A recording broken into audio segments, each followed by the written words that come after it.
So, one of my favorite things is to talk about books that I absolutely love and to talk about books that I didn't love or borderline hate.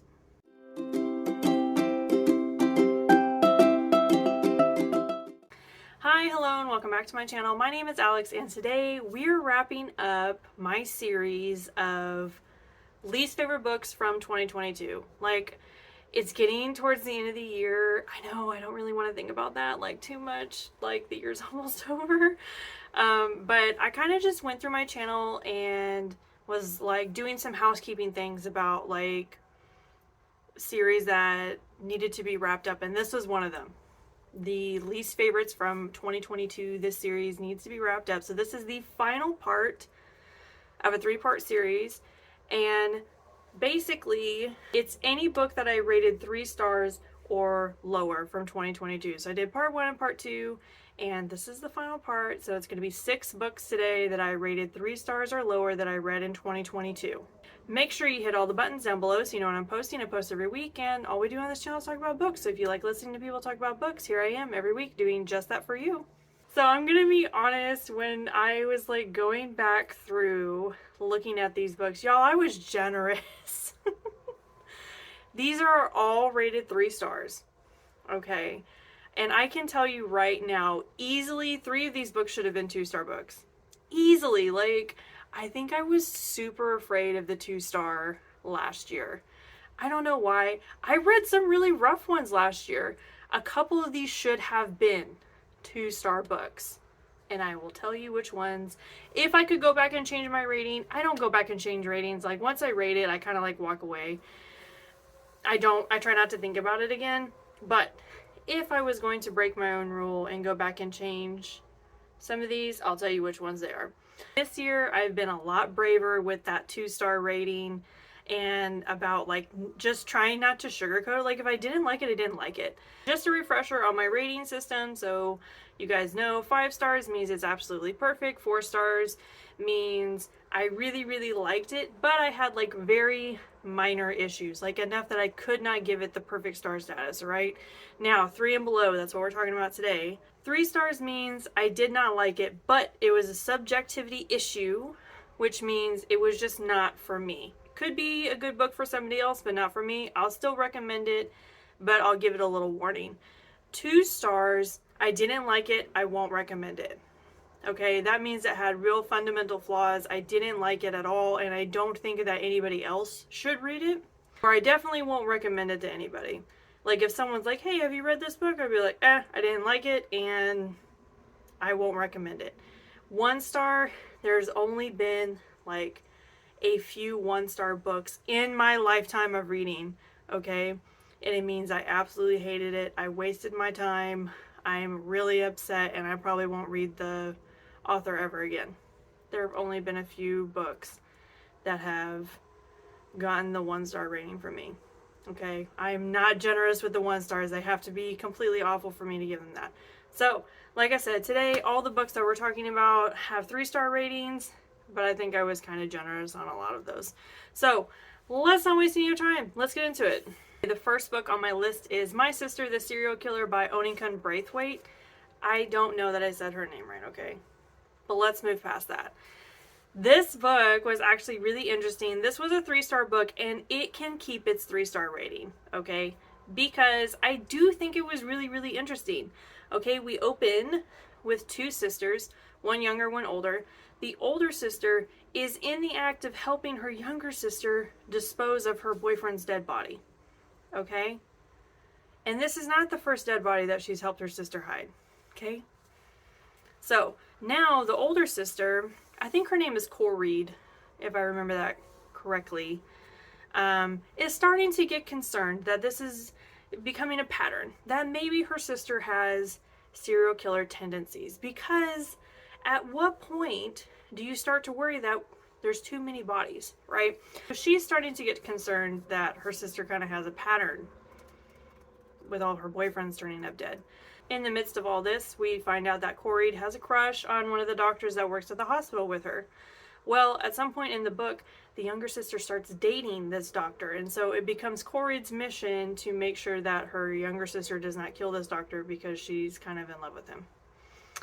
Okay, so this was described as having like a lot of dark humor and stuff, and it did. At the beginning, it had a lot of really great dark humor that I was really attracted to and got really interested in. The story literally just fell off. I don't know what happened, but I became so bored with this book. There were so many great familial issues that were happening in this book that were never expanded on. It was like they gave us these little lead-ins to like get us interested and then never expanded on it. So I felt like there was just so much missing from this story, and the ending just really was not for me. I was just continually disappointed. This book is super short. I read it in one day because it was one of those books where I was so disinterested in what was happening that I knew if I put it down, I wouldn't be able to pick it back up. Does that make any sense? Do other people do that?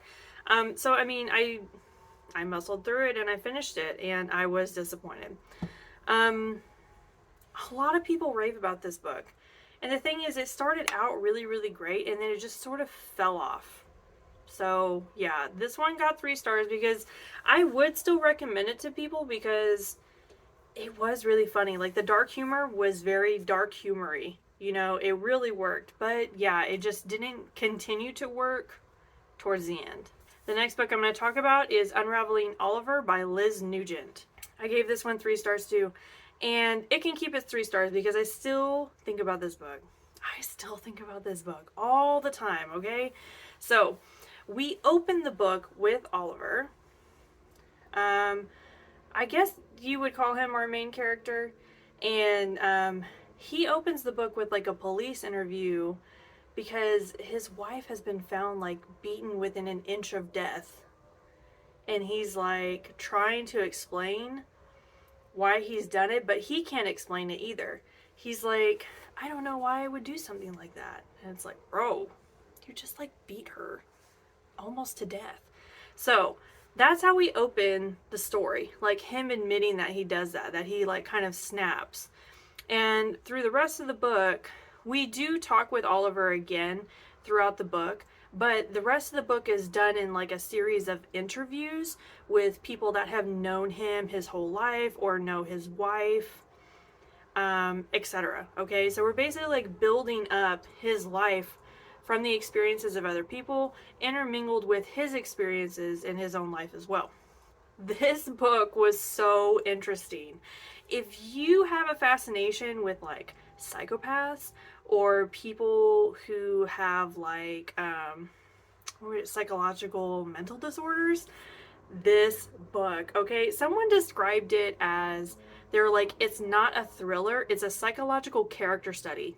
Yes, this book is that's a perfect description of this book, okay? It is exactly like a psychological character study. Like, if you like the intricacies and breakdowns of people's brains and how they work and how psychopaths kind of and sociopaths are kind of like made, you would find this really, really interesting. Okay, now that I've said all that, because it sounds like I really liked the book, right? The thing is, Liz Nugent made some very definitive decisions about some of the topics that she wrote about. She published this book in 2014, okay, so modern. And there were just a lot of, she set this back, I feel like it was in like the 70s or the 80s maybe, was when she set this in a different country in Ireland. Now, she might be from there, I'm not though. There was a lot of discussions about racism, ableism, and homophobia, which I'm fine with. I'm fine with having discussions about those things, especially as it pertains to things that happened in the past, you know, kind of like learn the history of all of these things. The way that she wrote it was so odd to me and so off-putting to me that I didn't enjoy the discussions at all. It was kind of like she made sure that every character was like, well, you know, other people are super racist, or other people are super ableist, or other people are super homophobic. Not this guy, though. And it was like every character was like that. Every character was like, well, you know, people are really racist, but not me. Not me. And I was like, the cast of this book was really huge. I can't even remember how many people, but like we interviewed so many people that knew about Oliver's life as a child and like middle adulthood and then like into his marriage and stuff like that. It's like a lot of people. And pretty much everyone had something to say about all of those things in that context of, you know, other people are like that, but not me. It was really weird. It was really weird. And this was a very deliberate decision that Liz Nugent made. So, yeah. Was this book super interesting? Yes. Do I still think about it? Yes. Did I like it? The way that she wrote those things, really just, I don't understand. If I could have an interview with Liz Nugent, I want to know why she did that. Because there's ways to like illustrate that people are like that and to like kind of demonstrate the timing of the piece without doing it like that. And it also was like, why was it so important for this to be in here? Why was this so important to the foundations of the novel? Why was it so important to put it in this very specific time era, in this very specific place, around these very specific people? Why? That's what I just kept coming back to, was why were these decisions so deliberately made? And why did she have to do it all like that? So yeah. I'd be interested to know if anyone else has read this book and had any feelings about that, because I dug into the reviews about this book and literally nobody mentioned those things. And it was like all that I could feel coming off the page from this book. But yeah. Okay, the next one I'm going to talk about is It Ends With Her with Brianna Labuskes. Okay. It should be noted that I read Unraveling Oliver and My Sister the Serial Killer in the same month. Okay, and that month came right before the month that I read this book and the next three books. Oh my gosh. Okay. My mind is just kind of like buzzing right now. Okay, so I read My Sister the Serial Killer, Unraveling Oliver, and then the next month I read this book. Okay, so for starters, this is a serial killer thriller, which I absolutely love. If you guys been on my channel a minute, you know that I love serial killer thrillers. And the main detective is a woman. So like this had a lot of high notes already. And I was super excited to read it. A lot of people recommended it to me, so I got into it. We have Clark, our female detective, and she is hunting a renowned serial killer. And we open the book with them at a crime scene. Maybe they just found out that he's taken his next victim. But with the information that they've been given, he's basically changed his whole MO for no reason. So already this case is like super interesting to them because they're trying to figure out why he's changed his MO all of a sudden when he's been collecting people for like 10 years, specifically women, and he's never changed his MO. And so this is basically the story of Clark, our detective, hunting down this serial killer, right? Okay. When we open, Clark reads just as a very damaged character, which I also love. I love reading about damaged characters. They feel so real, and there's just this sort of vividness about getting damaged characters and seeing how they progress throughout the book. So there was no progression in this book. Clark started out a hot freaking mess and she ended as a hot freaking mess. Clark did not care about anything. All she wanted was to catch this guy, right? Which you're thinking, yeah, she's a detective. That's kind of her job. Okay. Clark just had like massive amounts of PTSD, lots of mental health issues, and these were not like recent.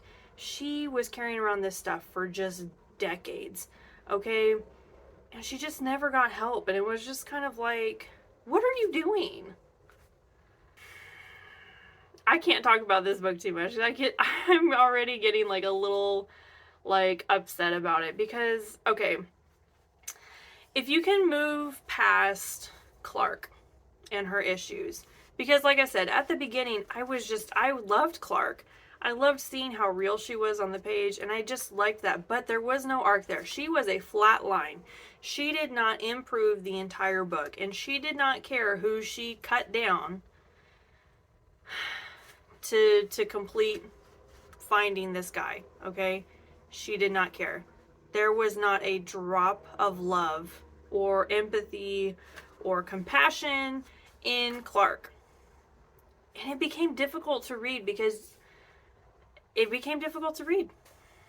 you just I wanted Clark to make the right choices. And she just couldn't. When I started digging back through this book, because I was like, it was a good thriller, right? It really was not written in a way for the reader to enjoy. Like, there were lots of references to his previous crimes, but not enough for us to actually, like, build any kind of, like, repertoire for us to feel like we were part of the story. It all felt very removed. Like, I had a hard time putting pieces together because they kept referencing these cases and stuff and the serial killer's past without releasing any kind of vital information to the reader. So it was almost like they didn't want you to be in the story. They just wanted you to be like this sort of passive person while reading it. I don't know. I've never really read a thriller like that. Like, most of the time when you read a thriller, like, you're trying to, like, actively solve what's going on. And it just felt like they didn't want that happening here. Like, it just didn't feel accessible. There was just not a lot of redeeming qualities about this book. I think that if you cannot burrow into this book, I think if you can take it at a very surface level, you don't dig too much into Clark, you don't dig too much into the serial killer, and you don't dig too much into, like, the active happenings. The vibes were all there. The characters were there as well. Like, there was a really nice dynamic on the page and there were some really great moments, but I really do. And, like, when I dug into Clark, I just couldn't get on board with what was happening. When I dug into all the side characters, basically they were all just there enabling Clark to be awful. There was not a lot of great things happening on, you know, character development wise. I just felt like there was no development at all. I think if you don't dig too much into this, you could probably really like it and it would read really well, but I am a digger and I did not enjoy it as much as I wanted to. This is definitely one I would change the rating on. I would probably give it a 2-star because, like, it just bothered me the way that all of this ended up shaking out. It really bothered me that the character work was just not done. Like, the Brianna Labuskes really dumped a lot of energy into Clark, but she didn't dump any energy into, like, her arc at all. Like I said, Clark's arc felt like a flat line. And then pretty much everybody else in the book just existed to be at Clark's fingertips. So, yeah, I would have changed this to 2 stars. Let's move on. Okay, the next book I'm going to talk about is The Housemaid by Freida McFadden. Not a lot of fond memories from this book either. The thing that really sucks is I read this the same month as I read the last book, It Ends With Her. So, to recap, I read My Sister the Serial Killer and Unraveling Oliver, and then I read It Ends With Her and this one, The Housemaid. Y'all, I was on a roll of just swing and a miss, I guess. I don't know. Like, it was borderline the worst 2 months that I've had reading in a long time. That's a lot of not great books back to back. I mean, I almost got into a reading slump with these books. I was just so disappointed. Okay, let's talk about this book, all right? We have a female main character, and she's really desperate for a job, right? She hooks up with this really rich, like, housewife, and she hires her, and The day that she comes in for her first day on the job, like, everything's different. Like, the house is completely trashed.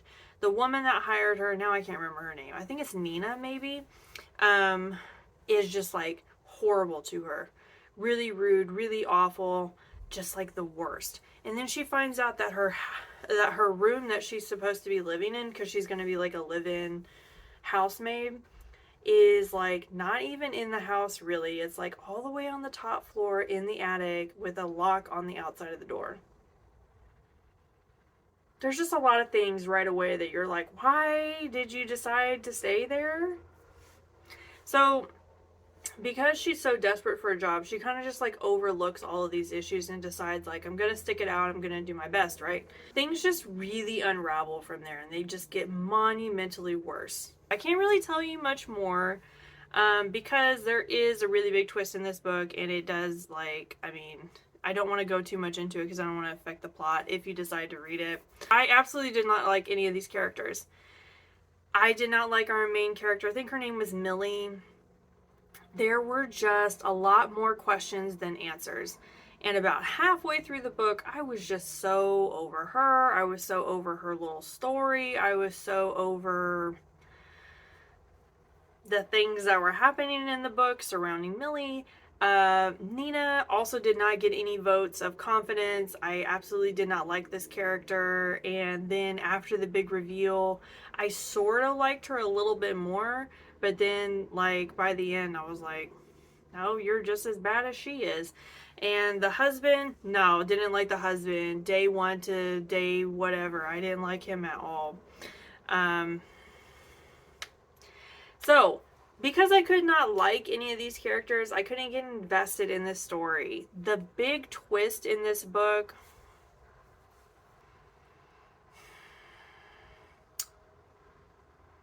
yeah. By the time that twist came, okay, like, the twist was over halfway. And then by the time the twist came, I was like, I don't even care. I could not care. I could not make myself care. I could not get myself excited for the big ending. I couldn't.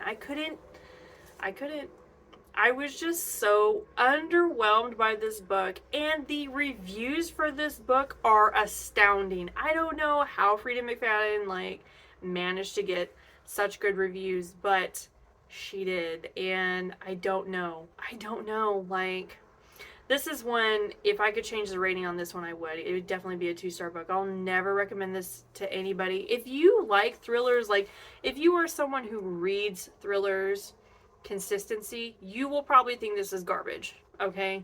Like I did. And I hate saying that. I hate saying that a book is garbage, but that's how I think it is. I think if you're brand new to the thriller category, you might like it, okay? It might be a good, like, dip your toe in, sort of a gateway book, if you will, okay? Maybe. Because the only people I've talked to, this was picking from my book club, so I talked to my book club people about it, and everyone kind of had the same feeling across the board, was like, they didn't really like it. And I felt like the reviews, those people brave enough to put low rating reviews, kind of felt the same way. They didn't understand why everybody was all gung-ho about it.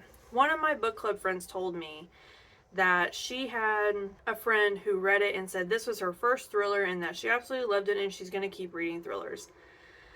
And I was like, okay, if it gets you reading more thrillers, please, by all means, you know, enjoy it.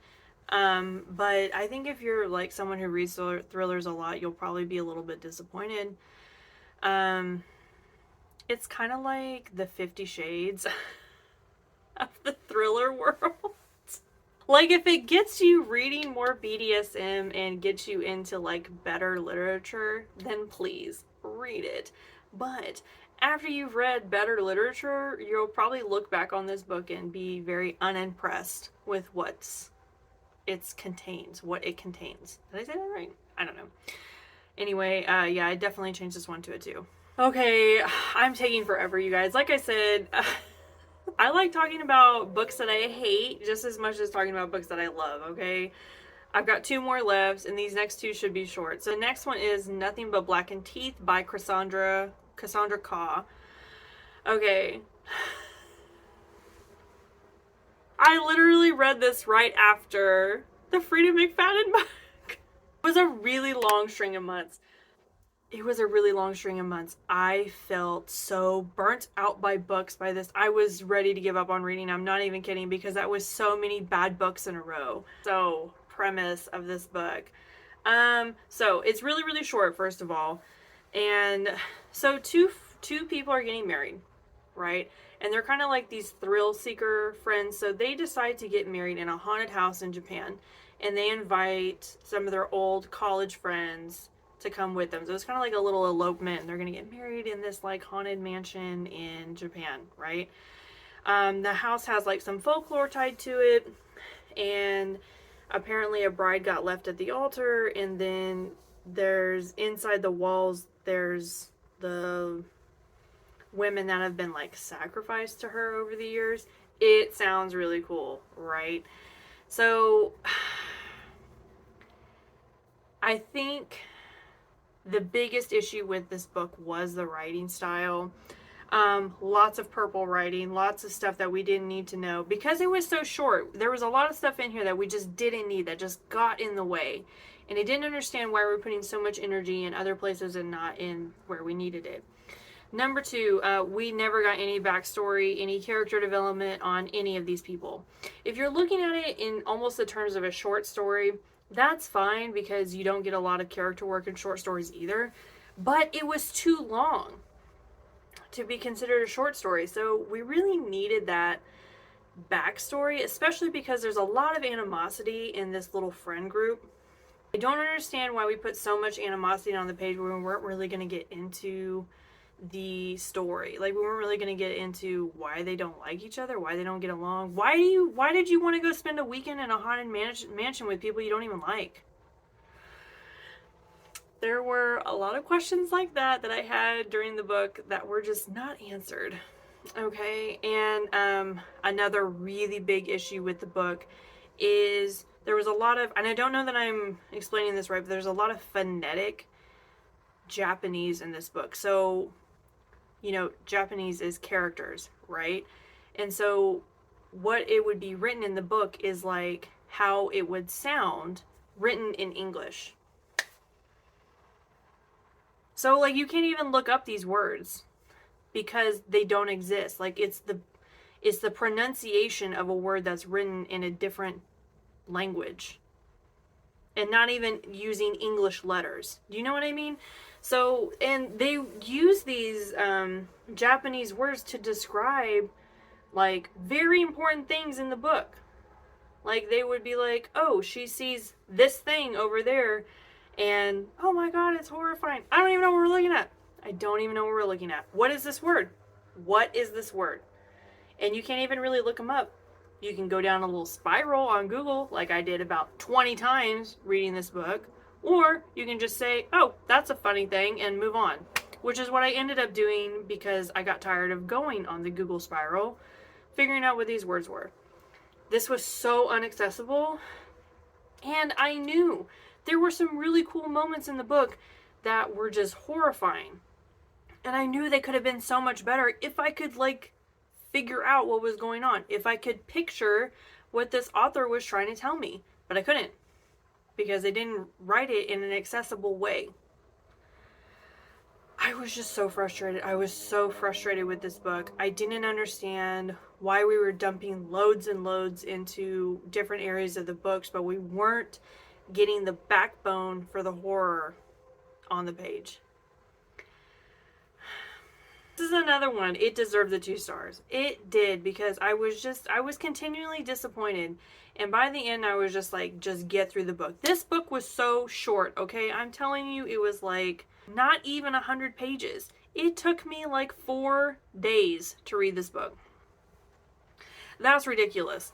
That's ridiculous. It should have taken me 1 or 2 at the most, because I could not get into it. I just kept like procrastinating reading it. And I didn't even really want to finish it, but I did. I wouldn't recommend this book to anybody, especially if you really like horror. It just did not have the hit that it needed. And like, I feel like with some editing, this could have been really, really cool, because there were a lot of really great elements. I mean, like Japanese folklore, haunted house. There was a lot to work with. There was a lot to work with, and I feel like Cassandra Khaw just like squandered it. Anyway, I don't want to talk about this book anymore. Okay, this is the last one. This is the last one. It's Meg's Apology by Katee Robert. Okay, so if you don't know, Katee Robert wrote the Wicked Villain series, which I'm kind of like working my way through. And along with the Wicked Villain series, she published like a selection of short stories to go like in between the books. I think it started out as like a Patreon thing, and then she ended up like actually publishing them in book form, or you can get them on her Kindle. Something like that. This one is a true 3-star because it was fine. It was fine. It wasn't my favorite thing that Katee Roberts ever written, and I just feel like it could have been more. But it's a short story, okay? So in between book 1 and book 2 is where this one is. So in between Desperate Measures, which is about Jafar and Jasmine, and Learn My Lesson, which is Hades, Meg, and Hercules, is this short, which is Meg's Apology. If you've read these books, you kind of know like what happens in Desperate Measures. And so Meg's Apology is in all, you know, measures and apology. It just fell really flat. I felt like she shouldn't have even written it. And that was disappointing because this was the first short in this little like thing that she put together. This is the first short, and I was like, if this is how they're all gonna be, I don't want to read any more of them. They're not all like that. It just happened to be this one, but yeah, it just fell a little short. Okay, so that's all I have for you guys today. I rambled for a long time. Like I said, I can talk about books I don't like for a really long time. But that does conclude this series of least favorite books of 2022. Don't worry, I already have a list of least favorite books for 2023 that we're going to get into as soon as the new year comes around, which is very close. I don't want to think about it too much. What I do want to think about is Spooktober month, which is October. I'm super excited about Spooktober month. Basically, all of October is just going to be about horror. Which, like, how could that not make anybody happy? I'm so excited. I'm so excited. I'm ready for September to be over already, so we can get to my favorite month of the year. October is my favorite month of the year, and I'm so excited for all the things coming in October. I hope you guys are excited about October as well. And I feel like October is just like a fan favorite across the board. I feel like everybody likes October. Anyway, make sure you hit all the buttons down below so you know when I'm posting. I post every week, and yeah. I'm excited for next week's episode. I'm excited for all the content to come in October. And if you've read any of these books I talked about today and you want to tell me why you love them or why you hate them, drop me a comment. I love hearing from you guys. Other than that, I will see you guys next time. Bye!